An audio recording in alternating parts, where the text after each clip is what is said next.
Ahli waris keluarga Bai Bingbing, telah dijodohkan sejak kecil. Pada usia 16 tahun, aku yang yatim piatu tinggal di rumah keluarga Bai. Kami tinggal di bawah atap yang sama selama 8 tahun. Dia tidak pernah mencintai aku. Pada hari upacara pertunangan, dia berkata dengan ketakutan tentang temannya yang sudah dikenal sejak kecil. Bai Ningbing meninggalkan semua tamu yang hadir. Dan aku dengan pakaian terbaikku. Malam itu aku melepas cincin. Memindahkan dari rumah sendiri. Malam yang disiram hujan deras. Namun, dia berusaha menghentikan taksi dengan putus asa. Dengan ekspresi keras kepala dan tegar, Fang Yuan, aku tidak mengizinkanmu pergi. Aku perlahan menurunkan jendela mobil untuk menatap matanya yang basah. Setiap kata yang diucapkan dengan serius, tapi, Bai Ningbing, aku benar-benar tidak pernah memikirkan untuk menikahimu. Malam sebelum pertunangan, Bai Ningbing menghamburkan uang bersama teman-teman dari kalangan kaya. Di pelabuhan, mengadakan pesta besar di atas kapal pesiar. Pesta perpisahan lajang yang megah. Saya diutus oleh kakek Bai untuk mengantarnya pulang. Saat menaiki kapal pesiar, itu adalah puncak dari pertemuan. Di dek, orang-orang berbaur dan bercengkrama. Angin laut semilir menerpa pria dan wanita yang gelisah. Di kejauhan, laut perlahan-lahan tertelan kegelapan. Namun, kapal itu menyala terang seperti siang hari. Dalam suasana yang bising dan ramai, Bai Ningbing duduk di sudut gelap yang diterangi cahaya. Sikapnya santai dan acuh tak acuh. Sedang dengan santai mengamati suasana. Duduk di sampingnya. Dia adalah teman masa kecilnya. Juga Feng Qi yang sudah lama tidak saya temui. Dia telah kembali ke tanah air. Tepat sehari sebelum pertunangan kami. Suara ledakan terdengar. Pita warna-warni beterbangan dan jatuh. Puluhan botol sampahnya digoyangkan oleh orang-orang. Menghamburkan minuman. Berbalik menuju Bai Ningbing. Tidak ada yang memperhatikanku. Kecuali Feng Qi di sampingnya. Seolah ada kontak batin. Dia tiba-tiba menatapku. Tatapannya penuh kebanggaan. Seperti bertahun-tahun yang lalu. Lalu sudut bibirnya tersenyum. Memalingkan kepala ke arah Bai Ningbing. Dengan suara rendah di telinganya, Abing. Sudah siap, aku ingin makan. Bai Ningbing selalu memiliki temper yang buruk. Namun sangat memanjakan Feng Qi. Wanita itu bahkan tidak mengedipkan mata. Dia dengan cepat memasukkan daging manggis ke mulutnya. Feng Qi mengernyitkan alisnya. Dengan suara yang samar. Tidak manis. Masalah. Walaupun begitu, dia tetap meletakkan manggis yang sudah dikupas. Dengan hati-hati di atas piring di depan Feng Qi. Segalanya berjalan begitu alami. Berjalan ke tengah dek. Akhirnya seseorang melihatku. Adalah salah satu teman dekat Bai Ningbing. Wanita itu awalnya terkejut. Lalu segera mengernyitkan dahi. Suaranya tidak senang. Tidak menyambut kedatangan saya, Fang Yuan. Kenapa kamu datang ke sini? Belum bahkan bertunangan, sudah tidak sabar untuk mengawasi. Jangan terlalu terlihat jelek ketika makan, boleh? Sejak berita pertunangan saya dengan dia beredar, Bai Ningbing tidak pernah mau menatap saya. Ditambah lagi saya hanya seorang yatim piatu yang terdaftar karena hubungan lama. Jadi mereka tidak pernah memandang saya. Dia juga berbicara tanpa sedikit pun rasa kasihan. Saya langsung melewati dia. Akhirnya sampai di depan Bai Ningbing. Tidak menghiraukan kata-kata orang itu. Saya hanya menatap wanita di depan saya yang tidak mengangkat kepala. Bai Ningbing. Sudah larut, bisakah kamu selesai? Kakek Bai menyuruh saya mengantarmu pulang. Bai Ningbing hanya melirikku dengan acuh tak acuh. Warna matanya sedikit lebih dalam. Suaranya terdengar terkejut. Ini datang dengan perintah militer. Lalu untuk apa kamu bertanya padaku? Suaranya dingin. Suasana di antara kami tampaknya agak tegang. Kunci komentar Flatty. Justru Feng Qi yang memecahkan kebuntuan. Fang Yuan, kita sudah lama tidak bertemu. Jangan terburu-buru pergi. Mari kita minum sedikit. Mungkin mereka juga tidak ingin suasana menjadi rusak karena kedatanganku. Teman terdekat Bai Ningbing juga melambaikan tangan. Sudah datang, tidak ada salahnya. Ayo minum sedikit. Aku tidak mengangguk. Feng Qi sudah lebih dulu menuangkan anggur ke dalam gelas. Dia mengangkatnya di depanku. Sementara Bai Ningbing tetap terlihat biasa saja. Mengamati dari kejauhan. Keadaanku sangat canggung. Keinginan untuk segera membawa Bai Ningbing pergi dari sini. Aku sedang bersiap untuk mengambil gelas dan meminumnya sekaligus. Namun Feng Qi pada saat gelas kami bersentuhan, mengangkat gelas dan menuangkan ke atas kepala selama yang lama. Cairan yang dingin dan menyilaukan membuat pandangan kabur. Aku mendengar Feng Hao tertawa dingin di sebelah telingaku. Hanya anjing peliharaan saja. Jangan terlalu terlibat emosional. Membawanya pergi dari sisi kami. Fang Yuan, apakah kamu terlalu menganggap diri sendiri terlalu tinggi? Feng Qi merasa, saya hanya anjing peliharaan di samping Bai Ningbing.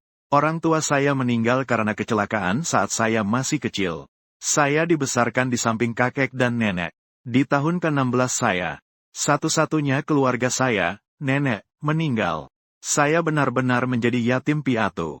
Di saat saya tidak memiliki keluarga, kakek yang membawa saya pergi. Saat itu kakek Bai mengembara, memulai dari nol. Di saat-saat tersulit, kakek dan nenek menampungnya selama 3 bulan. Kemudian dia menjadi kaya. Keluarga Bai pun menjadi keluarga besar yang kaya. Kakek Bai berniat untuk menghamburkan uang sebagai balas budi. Tetapi kakek dan nenek menolak dengan tegas. Kemudian kakek meninggal karena sakit. Nenek sudah tua dan lemah.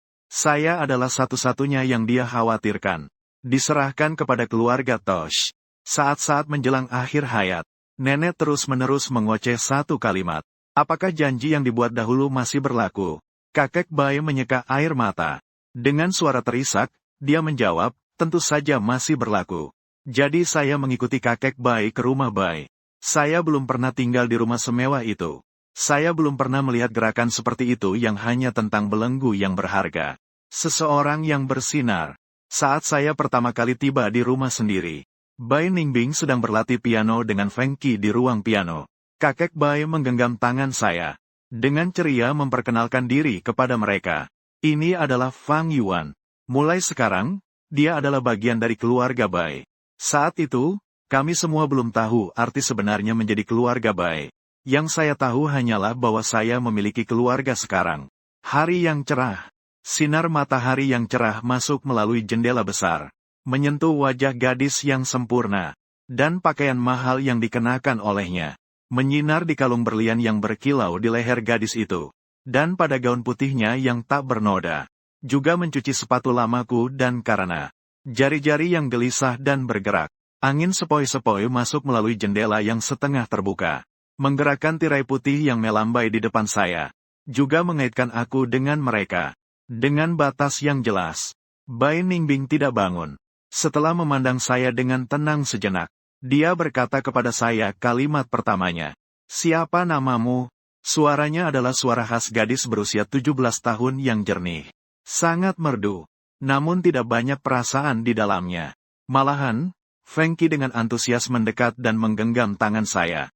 Seperti mengamati sebuah mainan baru. Halo, matamu sangat indah. Jarinya menyentuh lembut. Bulu mataku masuk ke mataku. Seketika air mata terasa asam, tapi aku tidak berani menunjukkan ketidaknyamanan. Hanya bisa menjawab dengan samar, Fang Yuan. Nama saya Fang Yuan.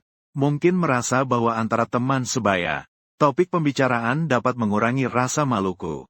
Sejak kakek meninggalkanku di sini, diam-diam keluar dari ruang piano. Juga pada saat pintu ruang piano ditutup, Feng Qi seketika menurunkan ekspresinya dan duduk kembali di samping piano. Tuts piano dimainkan dengan keras dan nyaring olehnya. Setelah suara berisik berhenti, suaranya datar, Abe baru saja dikirim oleh ayahmu. Kakek Bai tidak sabar untuk mengirimkan hewan peliharaan barumu. Dia benar-benar menyayangimu. Dari nada suaranya yang dingin, aku mendengar sedikit nada mengejek. Bai Ningbing mulai bermain piano dengan sendirinya. Jari-jari yang panjang melompat dalam alunan musik yang menenangkan. Aku mendengar dia merendahkan suaranya dan berkata jangan berkata sembarangan. Dia berbeda dengan Abe. Sampai akhirnya aku minta tahu. Abe adalah anjing kecil yang dia pelihara selama 6 tahun. Karena dia yang memberontak tidak mau belajar di luar negeri. Ayah yang sangat mengontrol, dalam kemarahan, mengirim anjing kecil itu pergi. Aku memang berbeda dengan Abe. Aku mendengarkan hatiku. Bagaimana mungkin bisa dibandingkan dengan Abe? Feng Qi memiliki kebanggaan dan modal yang tinggi. Sebagai anak tunggal keluarga Feng, dia sudah berdiri di puncak piramida sejak kecil. Dia adalah contoh sempurna gadis bangsawan. Keluarga Ji memiliki banyak interaksi dengan keluargaku. Feng Qi juga adalah teman masa kecil Bai Ningbing yang tumbuh bersamanya. Jadi dia wajar membenciku, orang luar ini. Tapi dia sangat pandai berpura-pura. Di depan kakeknya, dia menunjukkan bahwa dia sangat menyukaiku. Di depan Bai Ningbing. Tapi dia merasa aku adalah mainan yang tidak berarti. Mengambil tisu di samping. Kenakalan gadis itu terungkap dengan jelas. Dia memecahkan satu-satunya foto kami berdua dengan nenek. Menginjak kotoran di jas baru yang disiapkan kakek untukku. Bahkan mengirimkan pembantu untuk melayani kami. Kue itu dijatuhkan dengan keras di kepalaku. Jangan kira karena sudah di rumah sendiri, lalu bisa menganggap Bai Ningbing sebagai kakak. Jangan juga benar-benar merasa seperti tuan muda yang kaya. Orang yang rendah hati akan selalu rendah hati. Saat itu aku sama sekali tidak bisa membayangkan. Ternyata, bocah yang terlihat seperti malaikat, ternyata dapat menunjukkan tanduk iblis di belakang orang lain. Aku takut padanya. Air mata mengalir. Suara isakan disertai dengan suara tercekat.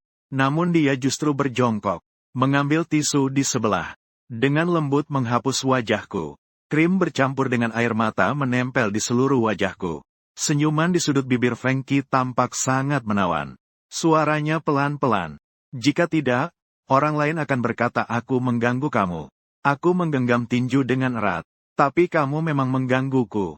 Feng Qi seolah mendengar lelucon yang sangat lucu. Makanan bisa dimakan sembarangan. Tapi jangan sembarangan berbicara. Anda hanya menjalani kehidupan yang penuh ketergantungan. Kamu juga tidak mau merepotkan banyak orang, kan? Hubungan keluarga kami sangat baik. Kira-kira mereka akan datang untukmu dan menuntut penjelasan dariku. Atau mungkin, apakah mereka akan mempercayaimu? Kata-katanya yang penuh kepuasan membuatku lupa akan air mata. Kamu hanya menjalani kehidupan mengandalkan orang lain. Tidak memberi kesempatan bagiku untuk menolak. Jadi, selama tahun-tahun sebelum Feng Qi pergi ke luar negeri, aku terus-menerus menanggungnya dalam diam. Feng Qi dari usia 17 hingga 22 tahun selalu menggangguku. Di usia 26, Feng Qi semakin menonjol. Meskipun kita sudah 4 tahun tidak bertemu. Di usia 26, ia masih dengan mudah menghina aku. Aku menyeka air mata yang tertusuk bau alkohol di depanku. Aku berbalik dan mengambil botol sampahnya di sampingku. Tutup botolnya terantuk di sudut meja. Aku pun mencurahkan semua alkohol di atasnya. Gerakanku sangat cepat. Dengan penuh semangat, Feng Qi melompat ke belakang dengan cepat. Dia menangkap piring keramik yang ada di atas meja. Mungkin dalam 1 detik, piring itu akan pecah di atas kepalaku. Namun pada saat itu, Bai Ningbing tiba-tiba berdiri. Dia membalikkan meja. Suara pecahan yang nyaring berhenti sejenak. Musik terhenti. Semua orang di sekitar terdiam. Hanya tinggal suara angin laut dan ombak yang menghantam. Cukup. Dia memandangku dari atas. Dengan marah malah tersenyum. Bagus. Memang pantas suami yang dipilih oleh kakek untukku. Menghancurkan tempatku dengan sangat gagah. Di kaki, pecahan kaca berserakan. Aku berdiri diam di depannya. Sebenarnya aku sangat ingin mengatakan, Bai Ningbing seperti gula batu. Dia yang menggangguku. Apa kamu tidak bisa melihatnya? Dalam banyak tahun yang lalu, Feng Qi selalu menggangguku. Tapi mengatakan itu tidak ada artinya. Dia sudah muak padaku. Tidak akan membelaku. Aku ditarik olehnya untuk berjalan maju. Bai Ningbing melangkah dengan besar. Punggungnya juga terasa tegang. Setiap kata yang diucapkan penuh dengan duri. Pulang. Membuatku terlihat bersalah di depan tunanganku. Kata, tunanganku, dia ucapkan dengan sangat menekankan. Sebagai ejekan, cahaya neon kota memantul di jendela mobil yang gelap. Hanya bayangan samar yang melintas cepat. Dalam permainan cahaya dan bayangan, siluet Bai Ningbing yang dipantulkan di kaca juga tidak terlalu jelas. Dia mendongak, sedang berpura-pura tidur. Mungkin dia merasakan tatapanku. Mata pria itu terasa santai. Kenapa? Begitu tidak sabar menikmati burung dalam sangkar milikmu. Aku kira aku sudah terbiasa dengan kata-kata Ningbing yang tajam seperti pisau. Kata-katanya menusuk di dadaku seperti pisau. Namun saat ini, di dalam ruangan tertutup ini, aroma alkohol menyelimuti. Aku menatap matanya yang hitam pekat. Aku masih tidak bisa bernapas dengan tenang. Aku menggigit bibirku. Ningbing, Bisakah kamu berbicara dengan baik? Jangan lagi dalam keadaan tegang seperti ini. Dia hanya memperhatikan ekspresi sakitku. Dia tertawa dingin. Untuk siapa kamu menunjukkan ekspresi sedih ini? Besok kita akan bertunangan. Bukankah kamu seharusnya bangga? Aku menundukkan pandanganku. Suaraku sangat pelan. Suara bergetar yang menyertai kata-kata itu jelas terdengar. Bergema di setiap sudut mobil. Sebenarnya, aku juga tidak ingin menikah denganmu. Namun kata-kataku terputus oleh gerakannya yang tiba-tiba. Dia tiba-tiba bersandar mendekat. Satu tangannya memegang leherku. Tangan satunya dengan tegas menopang tengkukku. Aku terpaksa mendongak. Ciuman wanita itu tanpa sedikit pun kelembutan. Jatuh seperti badai yang ganas. Jelas sekali posisinya seperti pasangan yang berbisik mesra. Namun di dalam matanya, tampak seperti gelombang besar yang mengamuk. Tak terlihat sedikit pun ekspresi bahagia. Hanya ada hukuman. Sakit di sudut bibir. Aroma darah menyebar. Di saat tangannya akhirnya jatuh di bahuku. Aku akhirnya menarik tanganku.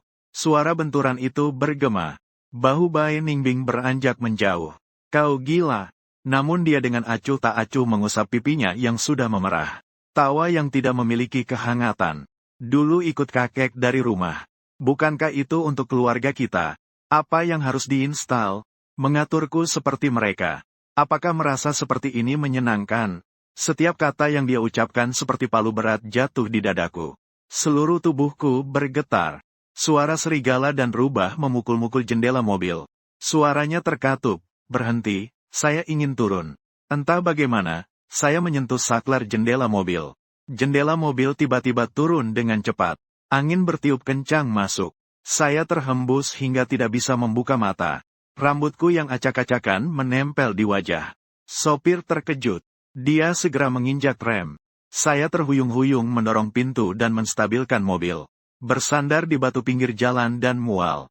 Suara sopir yang ragu dan peduli terdengar di dalam mobil. Tuan Fang, apa yang terjadi?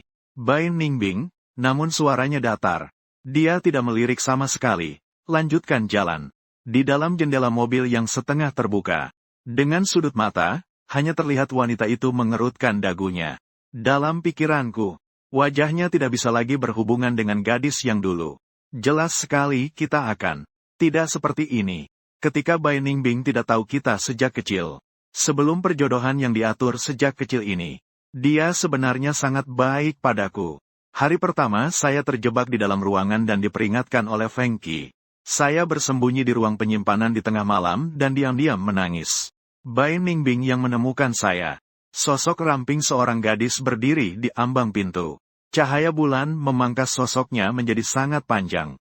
Jatuh di depan tubuhku yang sedang meringkuk. Suaranya penuh tawa dan bersenda gurau. Saya pikir ruang penyimpanan ada tikusnya. Ternyata ada seseorang yang diam-diam membuat pengetahuan buatan di sini. Dia menyalakan lampu, menutup pintu ruang penyimpanan dan berjalan di depan saya. Tanpa merasa superior. Dia setengah jongkok sehingga pandangannya setara dengan saya. Kenapa menangis? Apakah kamu merasa tertekan? Saya menghapus air mata saya dengan sembarangan. Peringatan Feng Qi masih terngiang di telinga. Saya hanya bisa mendengung. Mencari alasan yang baik, saya hanya merindukan ibu. Sebenarnya, orang tua saya telah meninggal ketika saya masih kecil. Keluarga yang miskin bahkan tidak bisa menyimpan satupun foto dirinya.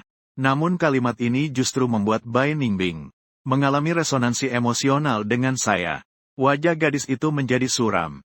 Jadi, kita memang mirip. Saya juga tidak memiliki ibu. Dia seolah-olah telah menceritakan kisah biasa kepadaku.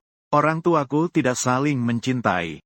Tepatnya, adalah pria itu yang tidak pernah mencintai ibuku. Pernikahan bisnis ini mengikat keduanya untuk kedepannya. Selamanya terikat bersama. Ayah yang acuh tak acuh. Ibu yang obsesif. Mereka justru terjebak dalam hubungan yang penuh kebencian. Demi kesereputasian yang disebut-sebut. Melahirkan Bai Ningbing. Ini sebenarnya adalah sebuah tragedi. Namun wanita itu tetap tidak bisa mendapatkan cinta pria itu. Hingga dia mendorong selingkuhannya ke hadapan wanita itu. Apakah kamu sudah melihat dengan jelas? Ini adalah orang yang aku cintai. Wanita itu akhirnya runtuh. Di malam yang dingin itu, Jiwanya menghilang dalam jarum mandinya yang berwarna merah seperti rubah. Seorang bintang dari keluarga terhormat. Namun dia hilang dalam sebuah pernikahan yang tidak sehat. Pada akhirnya, kata-katanya masih terasa sulit ditelan. Aku ingin menghiburnya, tetapi tidak tahu bagaimana caranya. Gadis itu tertawa sinis di telingaku. Tapi begitulah. Dia tidak hanya membuat ibuku mati. Semua yang kuterima, semua yang kusukai, semua yang kutuju. Dia ingin menghancurkan semuanya dengan tangannya sendiri seolah-olah berpihak pada keadilan. Ternyata, gadis yang dingin seperti Pinus juga bisa merasa rentan seperti ini. Kita saling berbagi kerinduan dan kesedihan di hati kita yang muda. Akhirnya aku memberanikan diri untuk membicarakan Feng Qi. Aku ingin bertanya padanya jika dia diintimidasi oleh Feng Qi. Apa yang harus saya lakukan? Apakah aku harus bertahan? Namun ada beberapa kata yang ditakdirkan untuk tetap terdiam di antara bibir. Karena dia mulai membicarakan Feng Qi padaku. Pada saat dia kehilangan ibunya yang paling rentan, adalah Feng Qi yang berdiri di sisinya dan berkata, "Jangan menangis. Aku akan membagi ibuku denganmu." Feng Qi benar-benar baik. Mungkin dia juga penyelamatnya. Seperti saat ini, kehadirannya mengganggu aku. Dia pasti tidak akan percaya pada kata-kataku. Jadi aku mengikuti kata-kata gadis itu. Dalam kegelapan, aku menundukkan kepala dan berkata, "Ya, benar. Feng Qi memang sangat baik. Aku suka tari jalanan. Namun karena kondisi keluarga, aku tidak dapat mengakses pembelajaran yang formal." Bai Ningbing pun membantuku mencari guru street dance terbaik. Dia dan guru baru akan menyemangatiku. "Fang Yuan, kamu benar-benar berbakat. Tidak bisa mengikuti pengajaran yang cepat. Untuk soal yang sulit, Bai Ningbing bisa dengan sabar menjelaskan padaku 3 atau 4 kali. Aku memang bodoh. Memang tidak bisa diajari lagi." Dia juga tampak tertawa tanpa suara. "Fang Yuan sangat bodoh. Apakah nasi putih yang kamu makan benar-benar berubah menjadi karbohidrat?" Orang lain menertawakan saya karena seperti Baozi. Mantap. Dia sangat marah. Malam itu, berbagai macam pakaian trendy memenuhi seluruh lemari di kamar. Keluarga sendiri tidak perlu orang lain mengatur. Saat itu, Bai Ningbing benar-benar sangat baik kepada saya. Begitu baik sampai ke taman. Saya berdiri di depan jendela besar ruang piano, melihat siluet 2 orang yang duduk berdampingan. Ternyata timbul rasa pahit di dalam hati. Feng Qi menoleh dan mengatakan sesuatu kepada Bai Ningbing. Dia sedikit membungkuk ke depan. Sinar matahari melompati dahi dan matanya. Gadis itu mendengarkan dengan telinga yang miring. Dia mendengarkan dengan sangat serius. Saya perlahan-lahan merasakan detak jantung. Buku mengatakan itu tidak benar. Di mana manisnya? Ternyata perasaan gadis itu muncul. Ternyata itu rasa pahit. Tahun terakhir saya di sekolah menengah atas. Bai Ningbing masuk universitas. Abe pergi, dia juga tidak mengalah. Dia ternyata tidak pergi ke luar negeri. Dia belajar di universitas terbaik di dalam negeri. Sementara Feng Qi membuat pilihan yang sama. Kami sudah setengah tahun tidak bertemu. Akhirnya saat libur musim dingin menjelang tahun baru, Bai Ningbing kembali.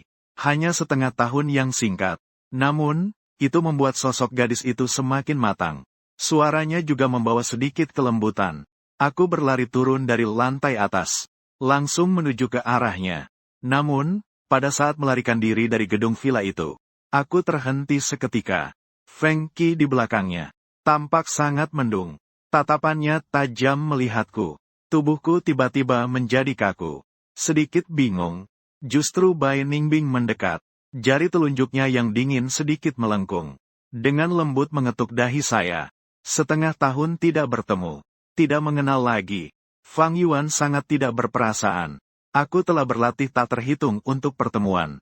Namun, semua kata-kata itu aku telan kembali. Ribuan kata. Aku hanya bisa menyimpan rasa asam dalam hati. Bai Ningbing. Selamat datang di rumah.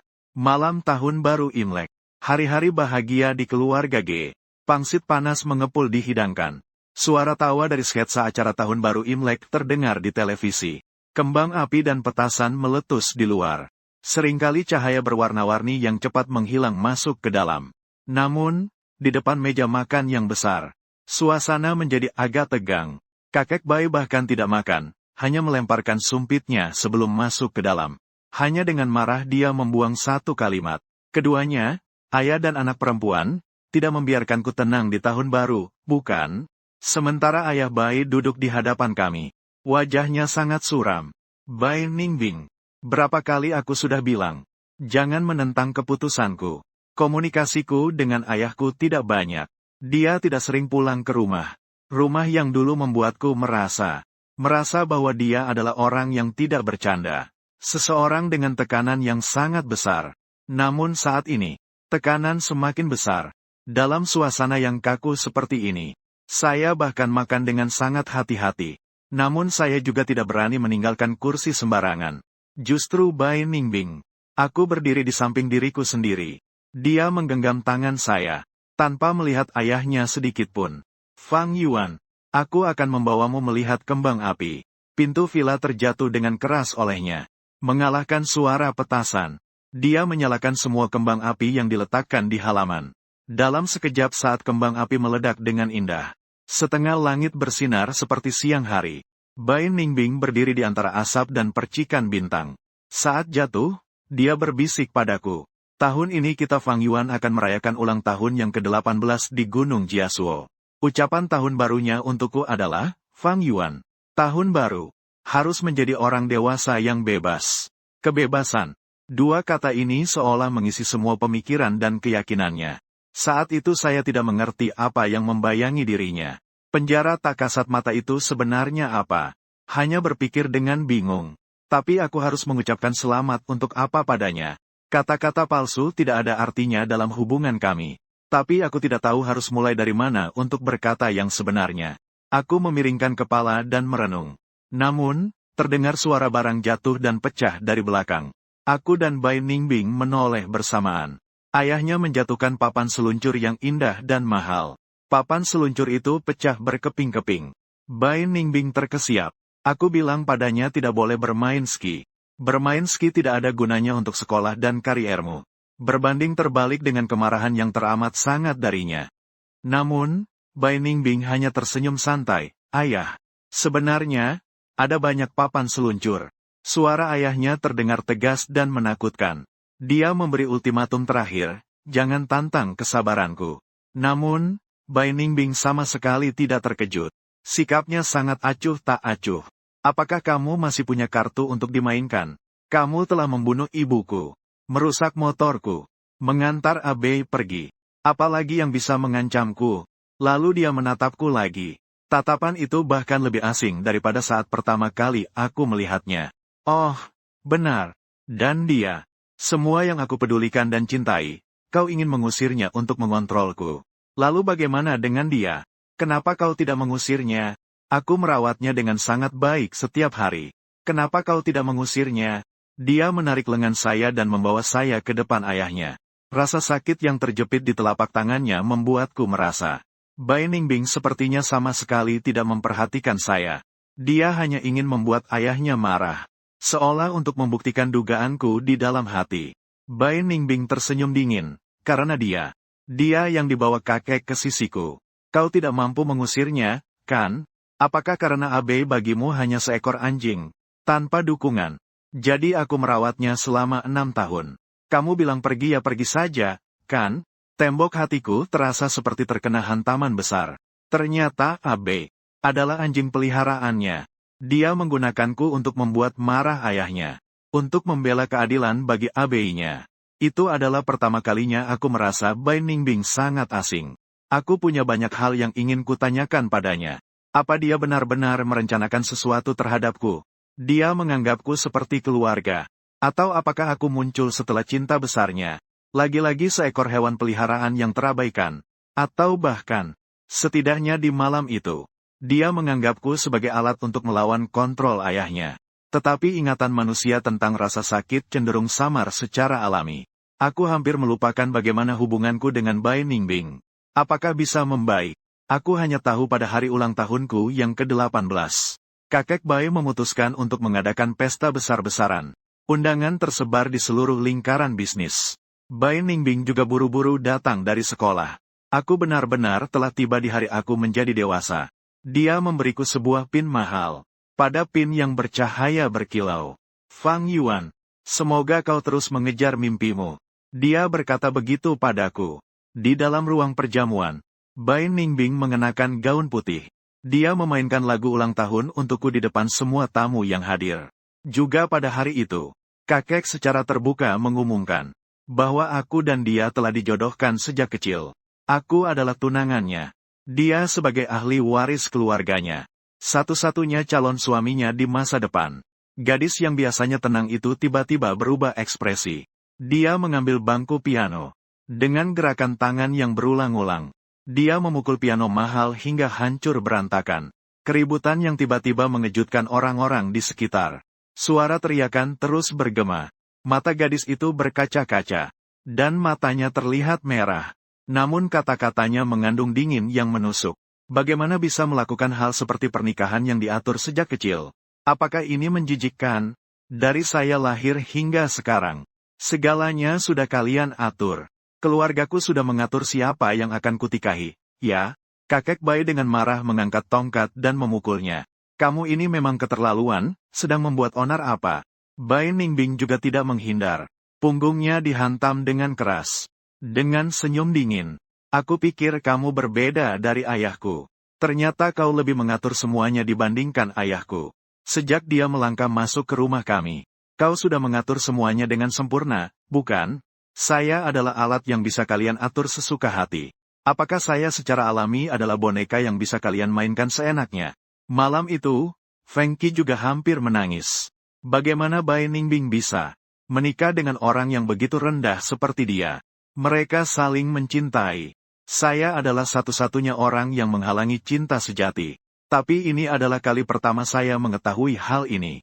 Menatap matanya yang merah menyala. Hatiku terasa seperti terjatuh ke dalam gua es. Ternyata, janji yang diingat oleh kakek saat nenek sekarat. Begini kenyataannya. Saya tidak bisa menikah dengan Bai Ningbing. Dipaksa menikahi orang yang tidak saya cintai. Dia pasti akan membenci saya. Malam itu, saya pun berlutut di ruang kerja kakek saya. Sudut mata saya basah. Dengan tulus berdoa. Kakek saya, mari batalkan pertunangan. Bai Ningbing tidak ingin menikah dengan saya. Saya juga tidak ingin menikahinya. Saya bisa mengandalkan bulan yang tinggi di atas. Tapi saya tidak ingin menikahi seseorang yang menganggap saya seperti daun teh. Setiap kalimat yang saya ucapkan adalah kata hati saya. Namun kakek saya merasa saya sangat dirugikan. Anak yang baik, saya tahu hari ini Bai Ningbing terlalu berlebihan. Anda tenang saja. Saya sudah bilang bahwa kamu sudah menjadi bagian dari keluarga. Perasaan ini kakek Bai yang memberi kamu. Saya tetap menggeleng. Terlalu terburu-buru hingga air mata keluar. Aku tidak mau. Kita semua nanti akan bertemu dengan orang yang kita cintai yang rela terjebak dalam cinta. Namun kakek hanya mengelus kepalaku. Di dalam kata-kata penuh kasih sayang itu ada nada yang tak bisa dibantah. Anak yang baik, perjanjian pernikahanmu dengan orang itu. Tidak ada dari kalian yang bisa berbicara untuk diri sendiri. Bahkan aku juga tidak berhak memutuskan. Ini adalah janji saya kepada kakek dan nenekmu. Kini masalah ini sudah menjadi pembicaraan di seluruh kota. Saya harus menjadi orang yang menjaga janji. Ini juga merupakan harapan terakhir nenekmu. Ini adalah hal yang selalu dipikirkan kakekmu hingga akhir hayatnya. Aku menganggapmu seperti cucu kandungku. Keluarga sendiri. Ini juga adalah tempat yang sangat baik bagimu. Semua ucapanku tidak bisa diambil kembali. Kata, harapan lama, terasa seperti gunung besar yang menekan. Kata, janji, kini terasa sangat berat. Kakek memanggil Bai Ningbing ke dalam ruangan. Dia berjalan dengan tongkat di depan saya. Jatuh di belakang Bai Ningbing. Aku membiarkanmu bertingkah sesuka hati hari ini. Membuatmu berkata tanpa pikir panjang dan melukai hati Fang Yuan. Fang Yuan adalah calon suamimu. Kamu harus mengakuinya, mau tidak mau. Tidak ada kakek nenek Fang Yuan. Mana ada kehidupan bergelimang harta seperti hari ini. Gadis itu menahan diri dan tidak mengeluarkan suara. Seluruh lengan tampak berdenyut-denyut. Aku berdiri di samping dan air mata mengalir deras. Karena saat itu, aku tidak tahu apakah kakek sedang menegurnya, atau menegurku. Mungkin keduanya. Aku sama seperti dia. Terpaksa, tak berdaya. Di saat kami keluar dari ruangan kakek secara bersamaan, Bai Ningbing memojokkan aku di sudut dinding yang dingin. Di malam gelap, Hanya cahaya bulan yang redup yang masuk.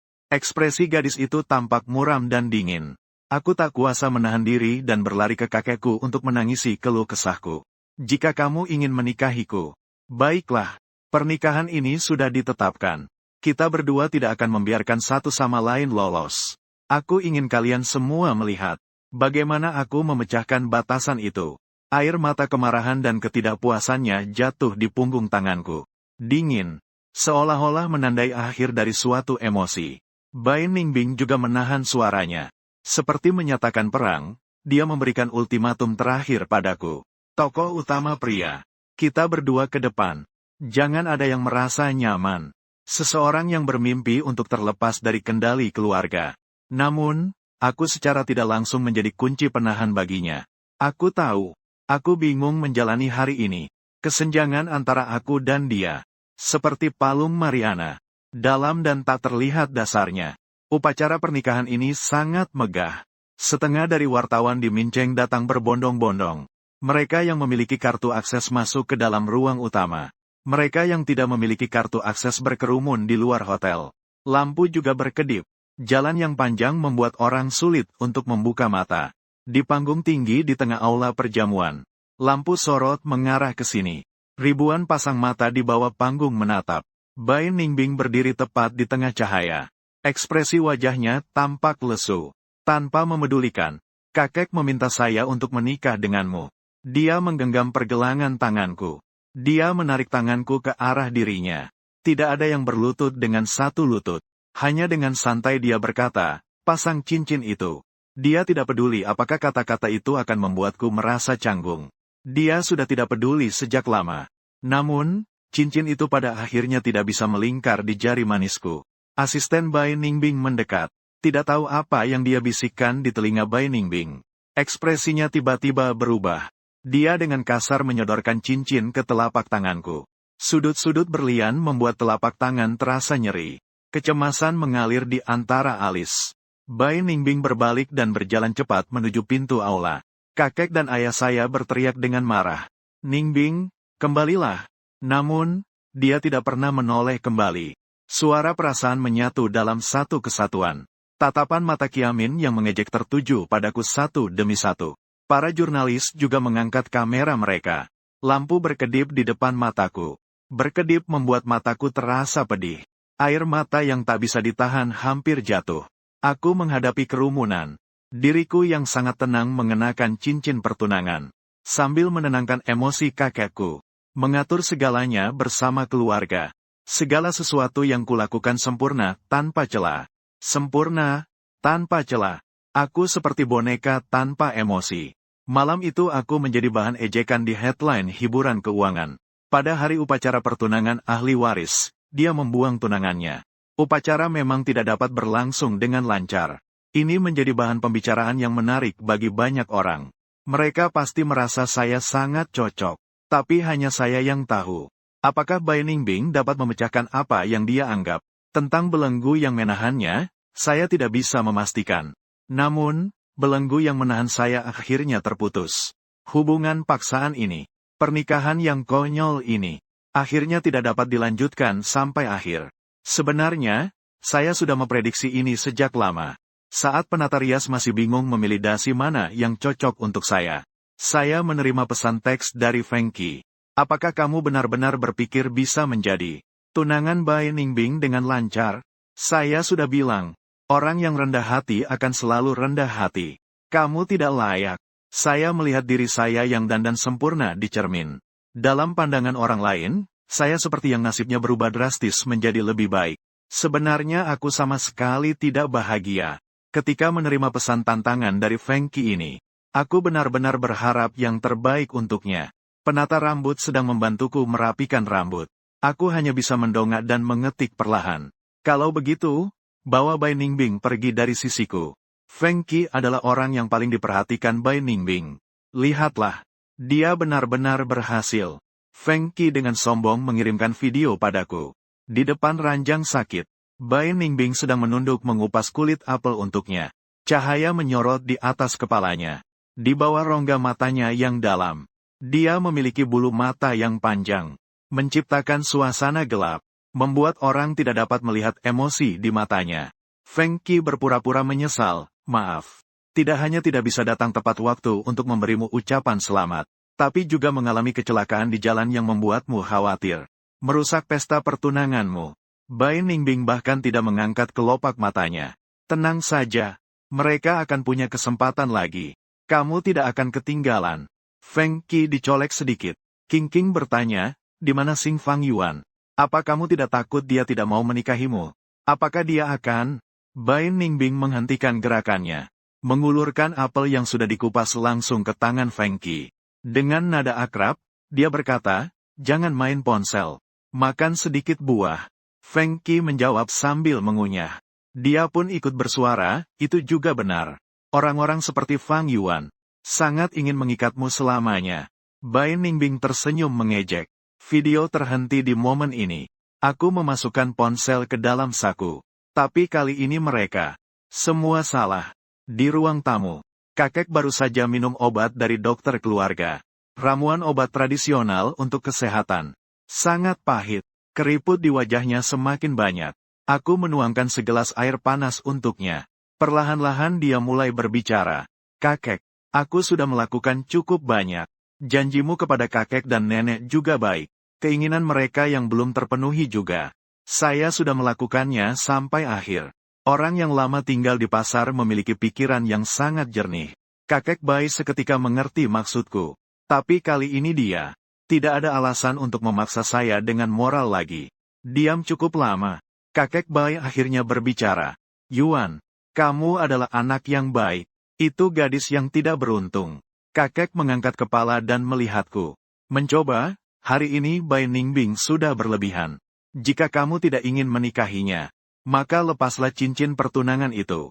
Beban besar yang lama mengimpit dadaku akhirnya runtuh dalam sekejap. Hancur menjadi debu. Aku bisa bernapas lebih lega. Perlahan-lahan melepas cincin itu. Meletakkannya di meja ruang tamu. Aku berkata, kakek, aku tidak ingin menikahi Bai Ningbing lagi. Aku sebenarnya selalu tidak ingin. Upacara dewasa di usia 18 tahun. Piano yang dihancurkan gadis itu menjadi mimpiku setiap malam. Pengumuman perjanjian pernikahan juga berubah menjadi batu besar di dadaku. Tak ada satu momen pun yang menghentikan napasku yang tertekan. Dan ada juga Bai Ningbing yang tidak bisa akur dengan saya, bersitegang. Tidak ada yang mengharapkan sisa hidup seperti ini. Tinggal di rumah sendiri selama 8 tahun. Kakek Bai juga bisa dibilang melihatku tumbuh hingga dewasa. Meninggalkan hubunganku dengan Ningbing. Dia juga memiliki hubungan emosional yang dalam sebagai kakek dan cucu denganku. Kali ini, dia tidak mengabaikan ketegasan di mataku. Kakekku menahan air mata di pelupuk matanya. Fang Yuan, kamu harus menjaga dirimu baik-baik. Rumah sendiri selalu akan menjadi rumahmu. Aku menunjukkan senyuman cerah yang sudah lama tidak terlihat. Kakekku, aku pergi untuk merapikan barang-barang. Malam ini aku akan pindah. Setelah suara petir, hujan deras turun tanpa tanda-tanda. Kendaraan melintasi tirai hujan yang menyatu. Udara terasa dingin dan lembab. Sejak hitung mundur upacara pertunangan, aku tidak pernah tidur dengan nyenyak dalam 1 hari pun. Otak terasa pusing. Mengunci di dalam lemari. Foto bersama nenek jatuh. Setelah foto itu dipecah oleh Feng Qi, aku menjelaskannya. Saya tidak berani mengeluarkannya lagi. Aku kembali ke villa milikku. Hujannya sangat deras. Payung yang saya pegang hampir jatuh. Akhirnya, saya dengan susah payah sampai di pintu. Saat bersiap mendorong pintu untuk masuk, saya mendengar suara Bai Ningbing. Dia sudah pulang. Aku bertanya padamu, di mana Fang Yuan? Kakek Bai tertawa dingin, Fang Yuan sudah pergi. Lalu bagaimana dengan cincin itu? Cincin itu ada di sini, apa maksudnya? Apakah kamu tidak mengerti? Kamu tidak perlu bertunangan dengan Fang Yuan lagi. Kedepannya, lakukan apapun yang kamu inginkan. Jelas ini adalah hasil terbaik. Bukankah ini yang selalu diinginkan oleh Bai Ningbing? Dia tertegun sejenak. Dia bergumam pada dirinya sendiri. Jika kalian ingin menempatkannya di sampingku, silakan saja. Jika ingin dia pergi, biarkan dia pergi. Lalu bagaimana dengan saya? Saya ini siapa? Mungkin saya datang di waktu yang tidak tepat. Saya menggenggam gagang payung dengan erat dan ingin berbalik pergi. Namun, dalam sekejap ini, Bai Ningbing menatap dari balik jendela. Dia melihat saya. Pupilnya menyempit. Wanita itu berlari ke dalam hujan dan memandang saya. Saya tidak bisa menafsirkan emosi dalam kata-katanya. Dia berkata, saya sudah tahu kamu tidak akan pergi. Namun, saya hanya menggelengkan kepala. Saya berkata, Bai Ningbing. Saya hanya kembali untuk mengambil beberapa barang. Sambil berkata, saya melipat payung. Saya melangkah melewati dia. Saya melambaikan tangan kepada kakek Bai. Saya naik ke lantai atas untuk mengambil foto bersama. Saat akan pergi, Bai Ningbing menghalangi jalan saya. Dia mengulurkan lengannya di depan saya. Telapak tangannya menempel erat di bingkai pintu. Pembuluh darah di punggung tangannya terlihat menonjol. Tokoh utama pria. Kamu tidak bisa pergi. Janji pernikahan kita belum dibatalkan. Kakek Bai memukul dengan tongkatnya. Kamu tidak punya hak untuk mendapatkan Fang Yuan kembali. Tidak berhak mengatakan hal-hal ini. Dia mendengus pelan. Saat tangannya menarik kembali, aku langsung melewatinya. Tanpa menoleh, aku naik taksi. Kali ini, aku tidak melihatnya sama sekali. Di bawah hujan deras, seluruh kota menjadi kabur. Supir taksi mengemudikan mobilnya dengan sangat pelan. Di belakang mobil, suara mesin mobil sport menggema di jalan yang diterjang hujan deras. Mobil sport mahal itu melaju sangat cepat, tanpa aturan. Suara klakson di sekitar terus berbunyi. Supir mendengus dalam dialek melalui cermin spion. Dengan hujan sebesar ini, mengemudi secepat itu. Punya uang bisa jadi tidak peduli dengan nyawa. Aku melihat bodi mobil yang sudah kukenali. Kelopak mata kananku bergetar. Ternyata, detik berikutnya, mobil sport di belakang menekan gasnya. Mobil itu melaju cepat melewati sebelah taksi. Itu tiba-tiba berbelok. Mobil itu diparkir dengan paksa di tempat 5 meter jauhnya. Sopir taksi tiba-tiba menginjak rem. Hampir saja tidak menabrak. Sopir itu sangat pemarah. Langsung membuka jendela mobil. Sungguh keterlaluan. Apakah kamu tahu cara mengemudi? Kamu tidak peduli nyawa kamu, tapi orang lain juga harus memperhatikan. Bai Ningbing seolah tidak mendengar.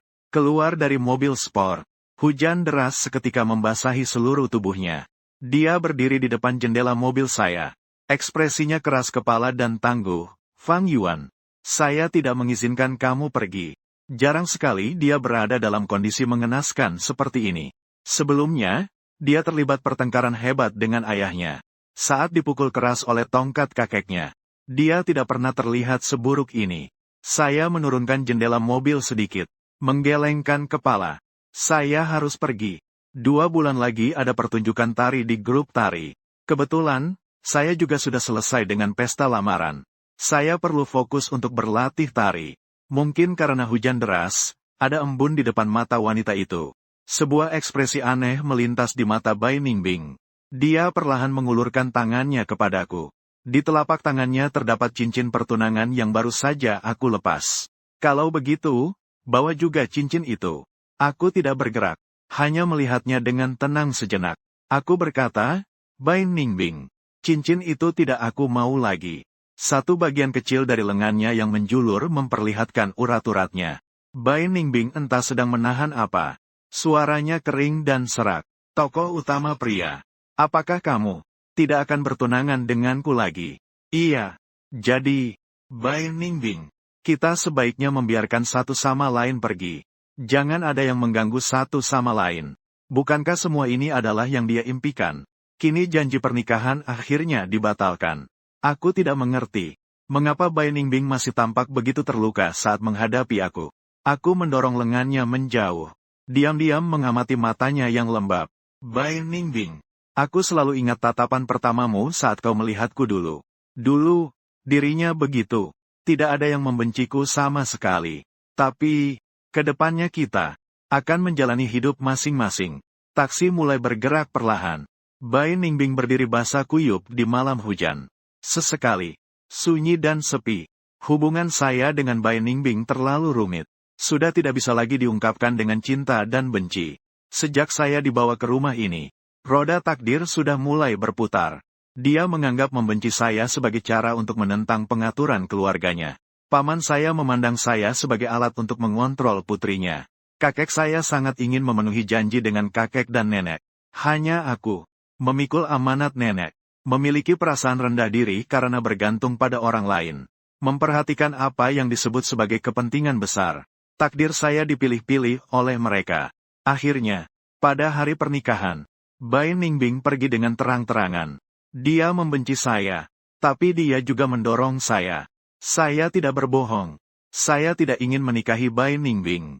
Hanya saja, itu adalah saya di masa lalu. Tidak ada pilihan. Kembali ke grup tari. Yang menyambut saya adalah yang berwarna-warni. Pita warna-warni dan sebuah spanduk besar. Di atasnya tertulis, "Selamat untuk jiwa grup tari kami kembali lajang." Berita perceraianku dengan Zin Ningbing telah menimbulkan banyak kontroversi. Mereka berselancar di internet. Tentu saja mereka sudah tahu kejadian yang sebenarnya.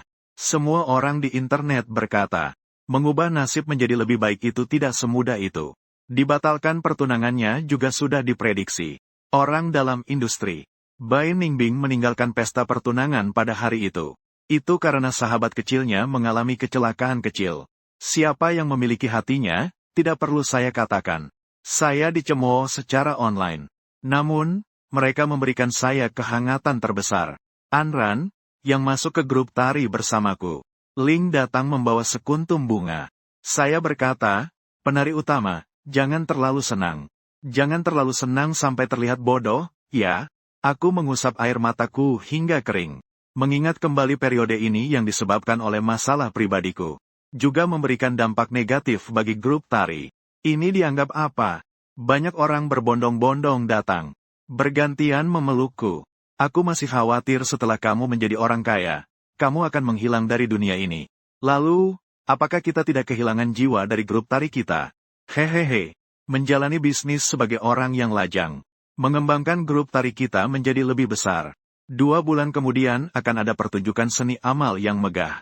Tidak hanya yang hadir dari berbagai bidang, tapi juga disiarkan secara langsung di stasiun TV.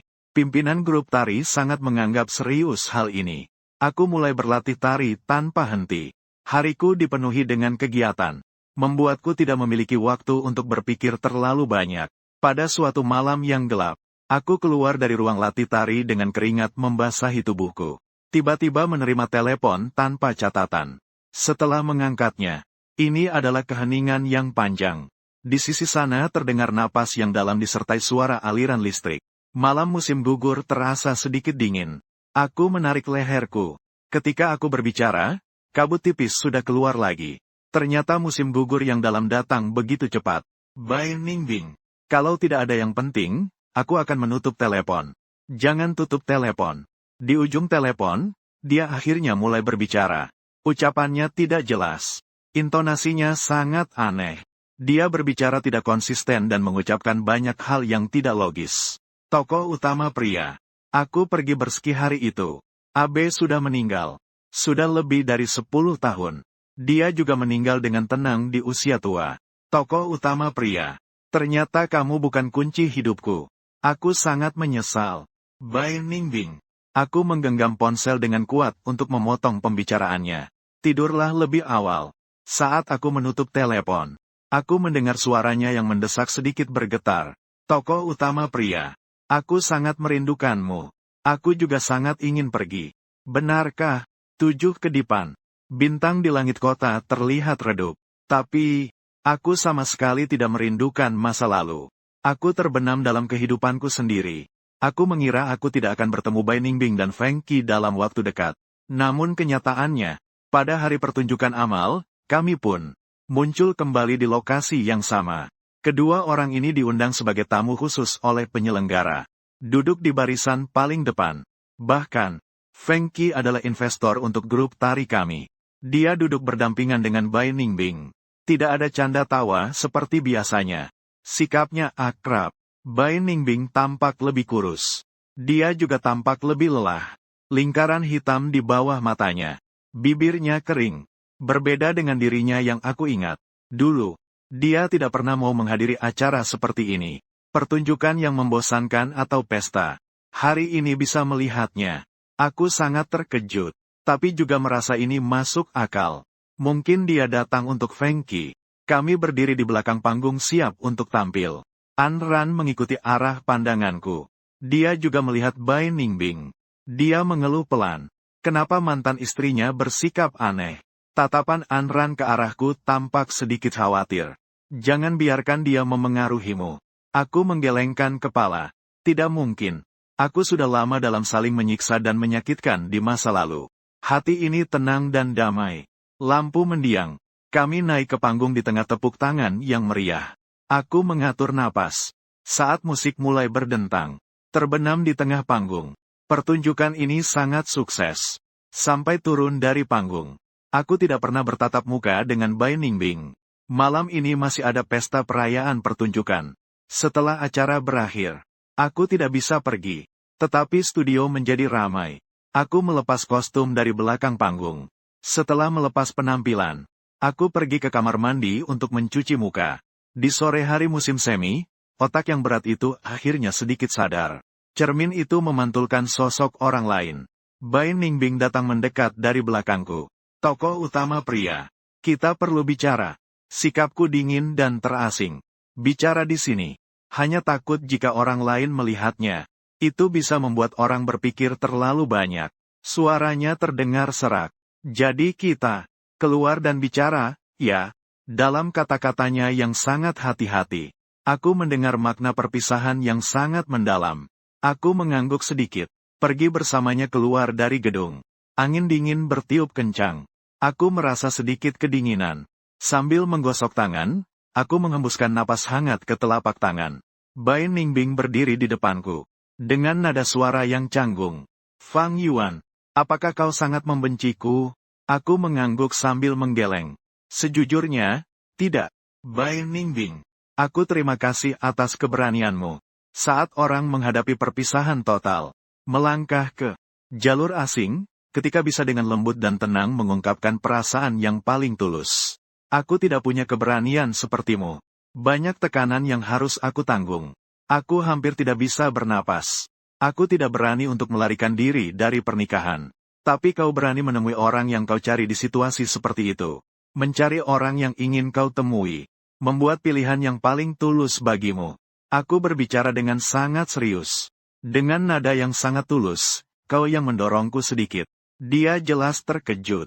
Jalan di belakangku yang sepi dan dahan yang kering. Secara tidak sengaja juga menambah kesedihan bagi Bai Ningbing.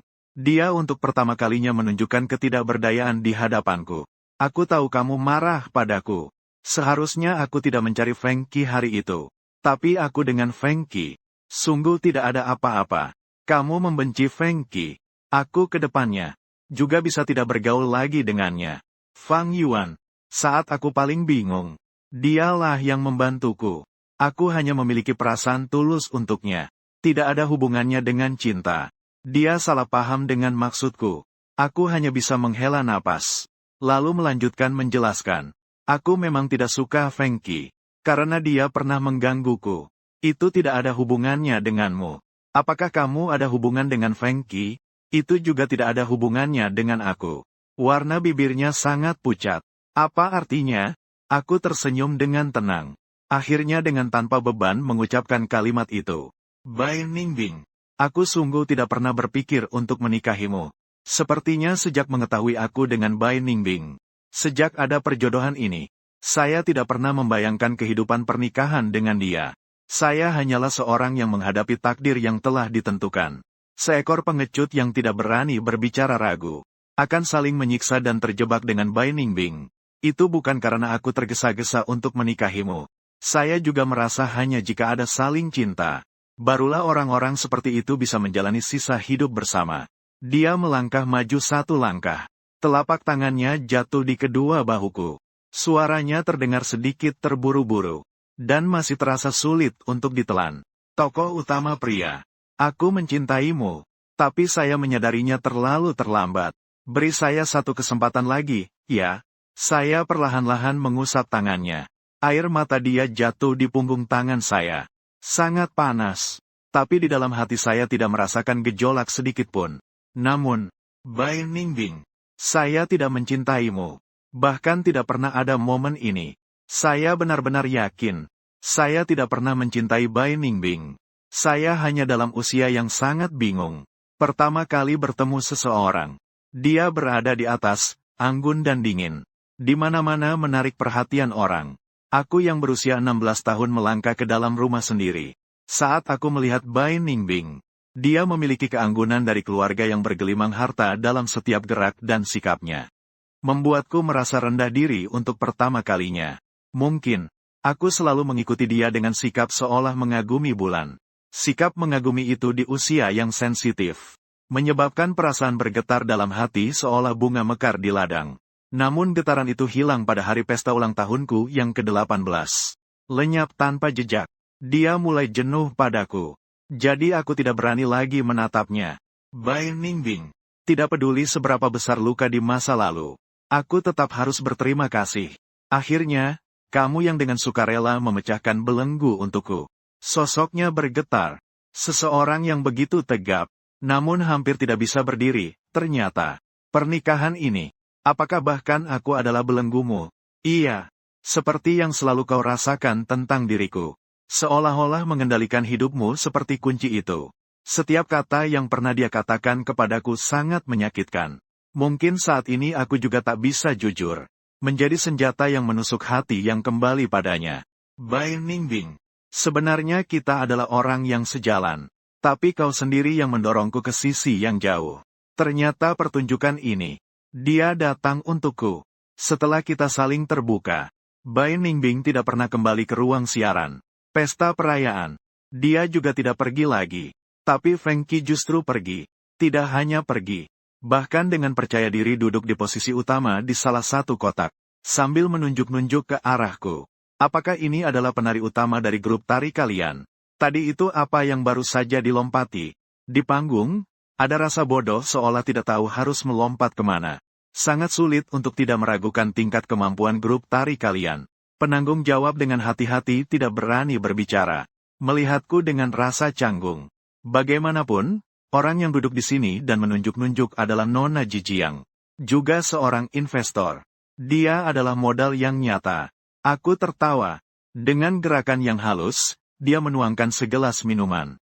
Dengan perlahan, dia menuangkannya di atas kepalanya. Tidak tahu harus melompat kemana. Bolehkah saya melompat ke atas kuburmu? Dia berteriak. Dia tiba-tiba berdiri dan hendak menamparku. Fang Yuan. Kau gila, kau berani bersikap begitu padaku. Tapi telapak tangannya tidak mengenai wajahku. Aku mencengkeram pergelangan tangannya. Menatap ekspresi marahnya. Aku mengucapkan setiap kata dengan serius. Feng Qi, jangan ganggu aku lagi. Aku bukan buah persik yang lembek lagi. Banyak tahun yang lalu, aku takut kehilangan sebuah rumah. Takut jika orang-orang baik mengobati dan juga takut menyusahkan orang lain. Jadi aku bertahan dengan sabar. Tapi sekarang, aku adalah individu yang mandiri. Feng Qi tidak bisa lepas dari cengkeranku. Dia hanya bisa memperingatkanku dengan gigi menggeretak. Memperingatkan seluruh kelompok tari. Kamu adalah individu yang mandiri. Tapi aku akan selamanya menjadi anggota keluarga Feng. Telah menyinggung saya. Kelompok tari Anda telah kehilangan dukungan modal. Pikirkan baik-baik dan berlutut untuk meminta maaf padaku. Modal. Aku mendorong Feng Qi hingga dia terjatuh ke kursi. Suara kursi yang menggesek lantai sangat menyakitkan telinga. Aku memegang 10% saham milikku. Saya juga seorang ibu kota. Ini adalah saat Bai Jia mengeluarkan pernyataan pembatalan pertunangan. Kakek Bai membuktikan dirinya sebagai orang yang tahu balas budi. Seseorang yang menepati janjinya. Memaksakan untuk berpindah atas namaku. Pada saat ini juga menjadi dasar keberanianku. Feng Qi menggeram, baiklah. Bahkan membiarkanmu yang sangat rendah. Orang itu mencapai lompatan kelas. Feng Qi merendahkan orang lain karena latar belakangnya. Mengejekku sebagai orang yang rendah. Aku menatap Feng Qi. Setiap kata, orang yang rendah tidak akan selamanya rendah. Namun, orang-orang yang kotor akan selamanya kotor. Feng Qi, jangan terlalu memandang dirimu sebagai hal yang penting. Tidak ada selera lagi. Silakan saja. Sambil berkata, aku berbalik dan mendorong pintu keluar. Orang-orang dalam kelompok tari mengikuti saya. Dari balik pintu terdengar suara Feng Qi marah melempar piring. Suaranya jernih dan nyaring. Sangat merdu. Tari gaya nasional dari pertunjukan amal itu mendapat popularitas besar di dunia maya. Usaha kami setiap hari dan malam tidak sia-sia. Kegiatan seni di dunia tari juga semakin banyak.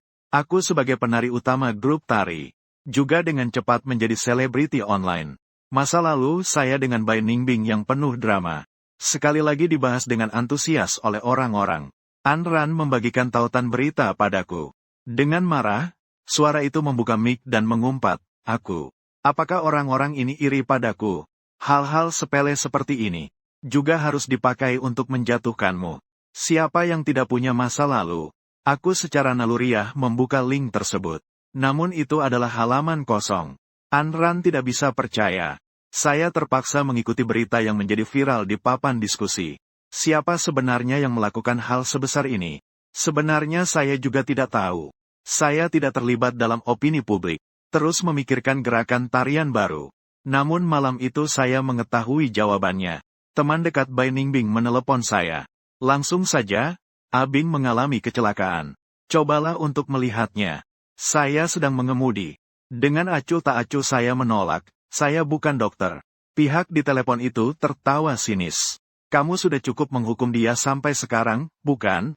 Seseorang yang begitu tinggi di atasmu sudah membuatnya menderita seperti apa? Bisakah kamu berhenti sebelum keadaan semakin buruk? Bukankah perpisahan juga merupakan impiannya? Fang Yuan, apakah kamu punya hati? Saya tidak perlu menyebutkan betapa baiknya dia padamu saat kamu baru tiba di keluarga Bai. Mengenai kamu yang menjadi bahan olokan di media sosial. Apakah kamu tahu betapa kerasnya dia berusaha untuk turun berita ini? Bagaimana dia bisa mengalami kecelakaan dengan biaya 8 juta? Hanya karena dia sedang mengemudi." Teman di kursi penumpang depan bilang pria yang baru saja lewat mirip denganmu. Kakinya patah. Baik secara emosional maupun logis. Kamu harus pergi menemuinya. Atau, kamu juga bisa menyampaikannya padanya. Aku diam saja. Tiba-tiba teringat sesuatu. Saya menjawab, "Saya tidak akan pergi. Tapi bisakah kamu membawakan sesuatu untukku?" "Apa itu?" "Lencana. Tolong sampaikan untukku. Kembalikan padanya ya." Saya telah memblokir semua kontak dengan Bai Ningbing. Dia juga tidak menghubungi saya lagi. Seperti sebelum usia 16 tahun. Seolah-olah saya tidak mengenalnya sama sekali. Kita berada di dunia masing-masing. Tidak saling berurusan. Masa laluku bersamanya juga perlahan-lahan terlupakan seiring berjalannya waktu. Secara bertahap dilupakan oleh orang-orang. Saya mengira kita tidak akan bertemu lagi. Faktanya, dia berdiri di puncak piramida, mengawasi kerumunan orang-orang yang sibuk dalam berbagai pekerjaan. Sulit untuk tidak bertemu lagi.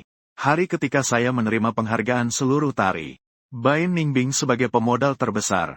Dia yang memberikan piala itu langsung kepada saya. Lampu kaca besar. Wanita berpakaian jas yang rapi. Tak terhitung kamera mengarah ke sini. Dia memeluk saya. Di tempat mikrofon tidak menangkap suara. Dia berbisik lembut, "Tokoh utama pria. Selamat kamu." Keesokan harinya, saya dan Bai Ningbing sekaligus muncul di halaman depan surat kabar. Fokus berita bukan lagi tentang kami. Cinta dan benci yang lalu. Kami berada di bagian surat kabar yang berbeda.